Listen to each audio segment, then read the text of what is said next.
What is up, folks? This is Sean and welcome back. It is now June 14th, 2013, and we're just one day removed from E3 2013. What you're looking at here is a collection of scattered videos that I've taken of the Ouya booth, which is located just a block away from the site of E3, that is the LA Convention Center. You can see a little bit of that in the background there on the top right.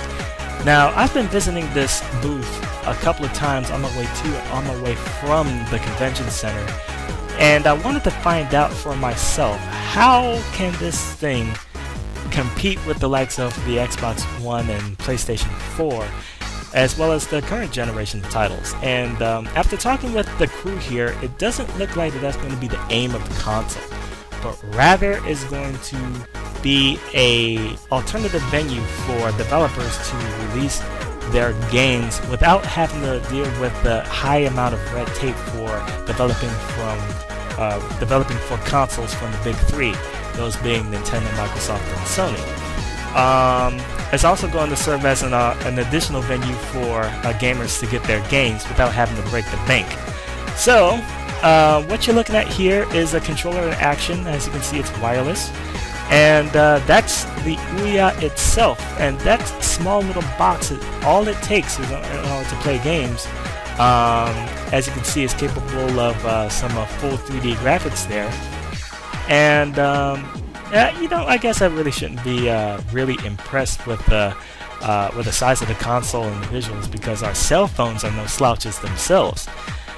And when I came to that conclusion, I really wanted to check out the games list. So I went ahead and visited Ouya.tv, that is OUYA.tv, and I was looking for games on the list that have already been released for mobile devices. And it turns out there are a few, such as Panic Flight and Saturday Morning RPG and The Bard's Tale. Yeah, these games have already been released, so that leads me to believe that developers that have already been accustomed to the low red tape systems that are developing for mobile devices, they're already gravitating to the Ouya, which is already boasting free SDKs for developers, which is pretty cool. Couple that with the high number of mobile gamers out there, and what you have here is a pretty awesome idea, which is all going to boil down to exposure and timing. And the reason I say that is because of the fact that not only that a lot of people have to get wind of this thing, but it also has to worry about the specter that is the PlayStation 4 and Xbox One coming out this fall.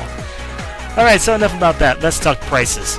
So, the price of this thing is going to be $100, and it's going to include one of these wireless Bluetooth controllers you see here.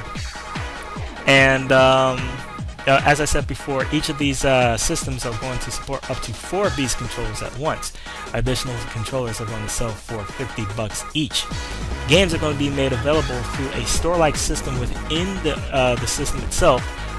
Similar to that, like the Xbox Live and PlayStation Network. Players download these games into the system, and they're going to be sold in like demo states, so people don't really have to pay to download anything. They can play until they find out whether or not they like the game, and if they do, if they want to move forward, then they can buy right then and there, which is a pretty awesome system. I like it with the Xbox Live and PlayStation Network, so that's pretty cool. Now, this system is due to be released this June 25th, so that's just a couple of short months. So for those of you who are interested in what you see here, you can check out Ouya.tv for more details. And if you like this content in general, be sure to find a subscribe button, click it. It's going to keep you updated on all of my future blog entries and video uploads. Alright, that's going to end it for this one. This is Sean, and until next time, stay classy. I'll see you next time.